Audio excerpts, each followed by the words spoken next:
So, Google has recently made some announcements in regards to Chrome OS that are actually kind of interesting. Uh, it's kind of some stuff that we've known for a while. It's just now with these announcements, it's kind of switched things up a little bit. Let's let's talk about it.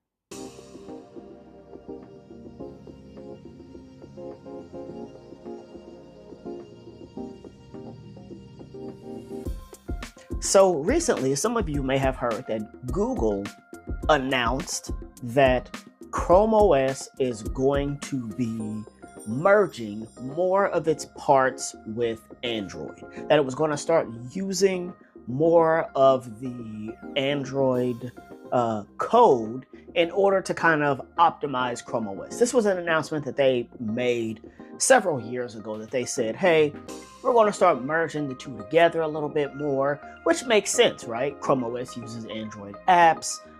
It has a very familiar Android-esque kind of interface. So it makes sense that they would kind of take some of the bits and pieces from Android and merge them into Chrome OS. Except it seems like they're taking it a bit further.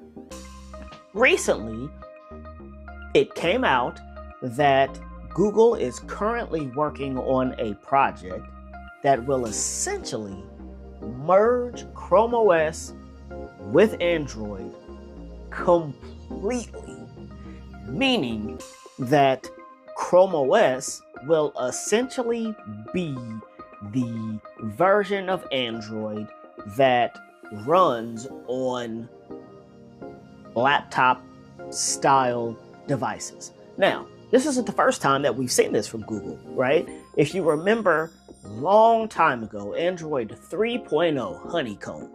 Android Honeycomb was specifically a version of Android that was created for and only ran on tablet devices. You could not get Honeycomb running on a phone. It was not made for a phone. It wasn't optimized for a phone. It was specifically specifically Google's attempt to take Android and make it more palatable on a tablet. Because prior to that, Android tablets literally functioned as large phones. The interface was exactly the same. There was no differentiating factor when you moved from a 4 to 4.5 inch screen up to a 7, 8, 10.1 inch display. So when Honeycomb came out, it started to fork Android off into more of the tablet space.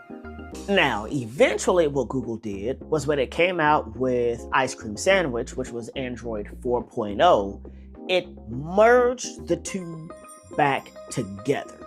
So what would happen is much more like what you see today. If you're using Android on a phone, you get an interface that looks one way. If you're using Android on a tablet, you get an interface that looks a different way. A prime example, really quick, is the settings application. When you're on settings on a phone, you swipe down, you hit settings, settings opens up, you scroll through the settings, you click on the setting that you want.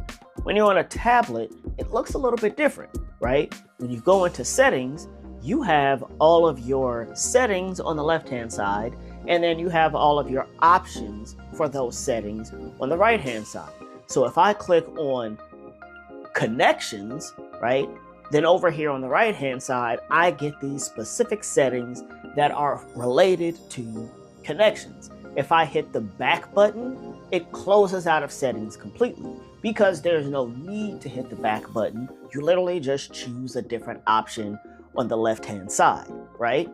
So this process of merging kind of the interfaces together isn't really new to Google.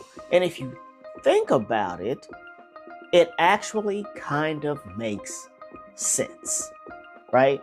When you look at what Android is today, Android is, even today, very capable of being ran using a keyboard and mouse. Now, there are things that a touchscreen comes in handy for, especially once you get in to talking about things like mobile gaming and things like that. Then obviously having a touchscreen is a big benefit.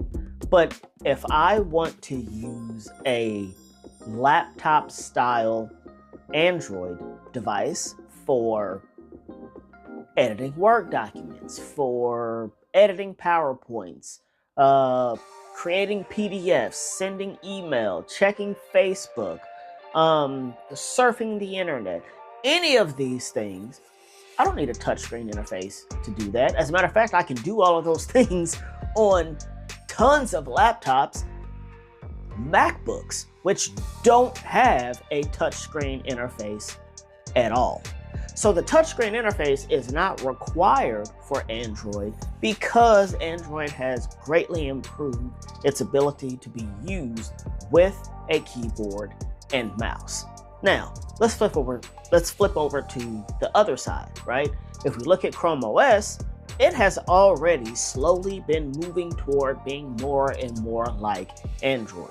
Remember, when Chrome OS first came out, you were required to have an internet connection in order to even just be able to do anything with Chrome OS. You could not run the operating system without being connected to the internet. Eventually, Google addressed that. Oh, great. Now you can actually run Chrome OS without needing to be connected to the internet. You can use apps offline. Well, but now all we have is the apps that are available in the Google Chrome store. Google addressed that, right? They gave you access to the Google Play Store. Oh, now I got access to all the apps in the Google Play Store. What if I want a Chrome OS device that's touchscreen, that folds into a tablet? Google addressed that. When you put a Chromebook in tablet mode, you get a slightly different interface, an interface that's optimized for touch first. It converts it to an interface that's optimized for touch first. So Google addressed that. And if you think about how things have been moving, they have been moving closer and closer and closer and closer to Android. And now, think about this. Qualcomm has recently come out with their Snapdragon X Elite chipset. That is an ARM-based chipset that even Microsoft is using in its devices. The new Microsoft Surface uses a Snapdragon X Elite processor. So now, if I can get a Snapdragon X Elite, which gives you laptop level performance, right, in an ARM-based chipset, if I can put that inside of a Chromebook, well, now I've cut out another issue that Chromebooks tend to have, which is certain applications in the Play Store won't run on a Chromebook because the app looks for a mobile-based chipset. So when you try to run the app, if you have a Chromebook that has an i3 or an N400 or an AMD-based chipset, it will not run because it is looking for an ARM-based chipset, and it recognizes that the chipset you're running isn't ARM-based. Now, you've gotten rid of another hurdle when it comes to Chrome OS. To take that a step further, if you look at what some cell phone manufacturers have already been doing, look at what Samsung does with Samsung DeX. It gives you a desktop-like interface right there on your phone or on your tablet. And on your tablet, it's built in. It's right. You don't have to connect it to an external device. It's built in right there. Look at what Motorola has done with its phones. I don't know if any of you have checked out a Motorola device recently. If anybody out there watching happens to have one, plug it into an external monitor, look at what you get. You get an interface very similar to what Samsung has done with Samsung DeX. As a matter of fact, I would actually argue that Motorola's idea of execution is better than what Samsung does with Samsung DeX.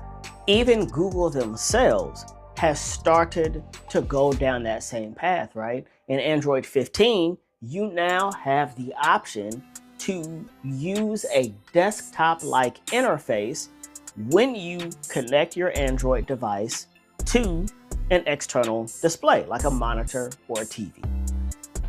So little by little, you can actually see Google has been kind of making strides towards merging the two interfaces, honestly, right before our eyes. We may not have noticed it because, again, they were taking small steps, little by little. But it is something that when you look at the overall picture, you can see this is something that has been happening for a while. Now, the question is it a good idea? Well, I would say yes. Yes, I honestly think it is a good idea. If they can manage to merge it in a way that the transition is fluid. So think of it similar to how Samsung DeX works when you connect your tablet to a Samsung keyboard. You're using your tablet, it's in a tablet interface. As soon as you connect it to a keyboard, it switches over to Samsung DeX. It takes 5 to 10 seconds for DeX to boot up, so to speak. And then once it boots up, you're in Samsung DeX and you have this desktop-like interface. If Google can do it and offer the same seamless transition from Android to Chrome OS that Samsung does with DeX, then yeah, 100%, I'm all for it. I would also like to see Google keep the good bits that everybody likes about Chrome OS and bring those into Android.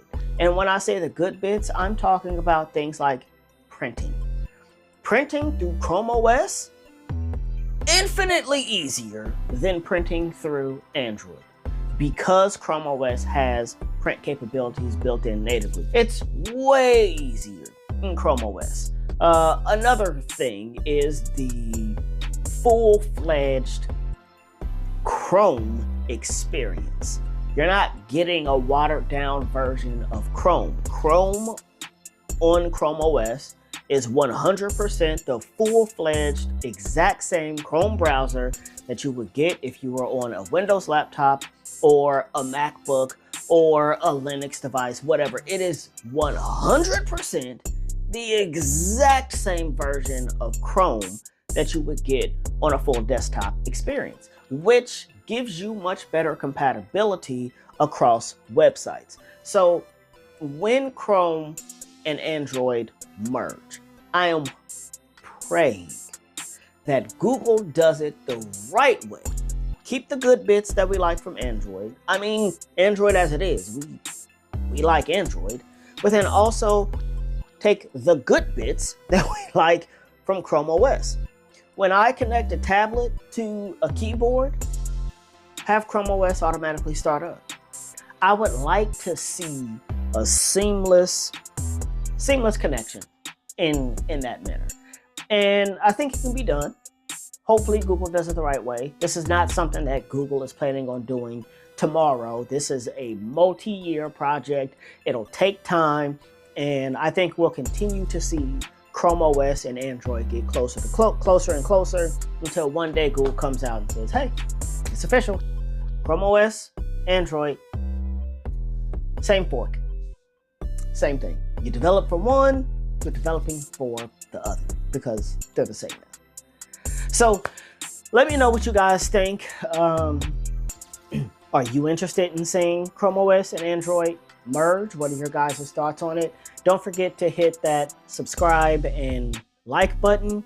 Hit the notification button to get notified when I drop videos. And I will see you guys next time.